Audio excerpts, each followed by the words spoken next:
ഒരു സമഷഡ്ഭുജത്തിന്റെ മൂലകൾ കേന്ദ്രമായി വൃത്തഭാഗങ്ങൾ വരച്ച് ചുവടെ കാണുന്ന രൂപം വെട്ടിയെടുക്കുന്നു.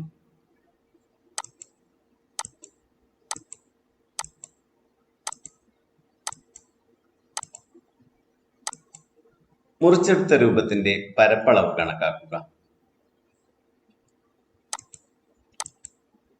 ഇതുപോലുള്ള ഒരു സമഷഡ്ഭുജത്തിന്റെ ഓരോ മൂലയിൽ നിന്നും ഇതേപോലെ വൃത്തഭാഗങ്ങൾ വെട്ടിയെടുത്ത് ഉണ്ടാക്കിയ രൂപമാണ് ഇത്. ഇതിന്റെ പരപ്പളവാണ് നമുക്ക് കാണേണ്ടത്. ഒരു സമഷഡ്ഭുജത്തിൽ നിന്നും 6 വൃത്തഭാഗങ്ങൾ വെട്ടിയെടുത്തപ്പോൾ ലഭിച്ച രൂപമാണിത്. അതുകൊണ്ട് ഈ രൂപത്തിന്റെ പരപ്പളവ് സമഷഡ്ഭുജത്തിന്റെ പരപ്പളവിൽ നിന്നും ഈ 6 വൃത്തഭാഗങ്ങളുടെ പരപ്പളവുകൾ കുറച്ചതിന് തുല്യമായിരിക്കും. സമഷഡ്ഭുജത്തിന്റെ ഒരു വശത്തിന്റെ നീളം 2 സെന്റിമീറ്റർ ആണ്.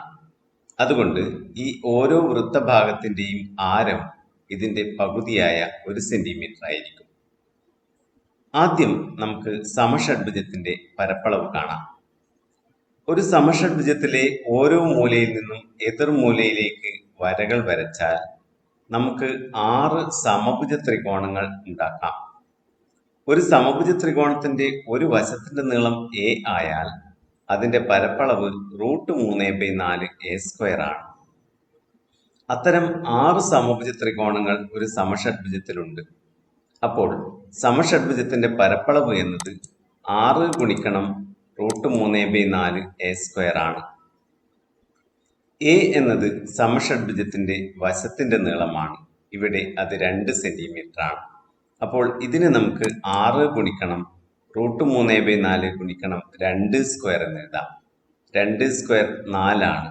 അതുകൊണ്ട് ഇതിനെ 6 ഗുണിക്കണം √3/4 ഗുണിക്കണം 4 എന്ന് എഴുതാം. അംശത്തിലെയും ഛേദത്തിലെയും 4നെ ചുരുക്കിയാൽ ഇതിനെ 6 ഗുണിക്കണം √3 അഥവാ 6√3 സെന്റിമീറ്റർ സ്ക്വയർ എന്ന് എഴുതാം. അതായത് സമഷഡ്ഭുജത്തിന്റെ പരപ്പളവ് 6√3 സെന്റിമീറ്റർ സ്ക്വയർ ആണ്. ഇനി നമുക്ക് ഈ വൃത്തഭാഗങ്ങളുടെ പരപ്പളവുകൾ കാണാം. ഈ ഓരോ വൃത്തഭാഗത്തെയും ഇതുപോലെ മാറ്റിവെക്കാം. ഈ വൃത്തഭാഗത്തെ അതിന് തൊട്ടു താഴെയായി ചേർത്ത് വെക്കാം. ഈ വൃത്തഭാഗത്തെ ഇവിടെ ചേർത്ത് വെക്കാം. ഇപ്പോൾ നമുക്കൊരു പൂർണ്ണ വൃത്തം കിട്ടി. ബാക്കിയുള്ള 3 വൃത്തഭാഗങ്ങൾ കൂടി ചേർത്ത് വെച്ച് നോക്കാം.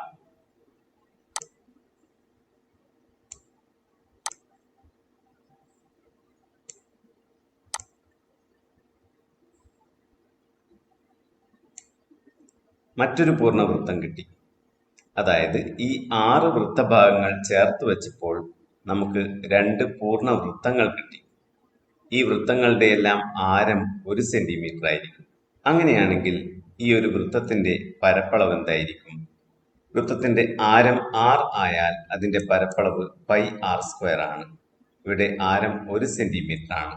അപ്പോൾ ഇതിനെ π × 1² അഥവാ π എന്ന് എഴുതാം. ഈ 6 വൃത്തഭാഗങ്ങൾ ചേർത്ത് വെച്ചാൽ ഇതുപോലുള്ള 2 വൃത്തങ്ങൾ കിട്ടും. ഒരു വൃത്തത്തിന്റെ പരപ്പളവ് π ആണ്. അപ്പോൾ 2 വൃത്തങ്ങളുടെ പരപ്പളവ് 2π അഥവാ 2π സെന്റിമീറ്റർ സ്ക്വയർ ആണ്.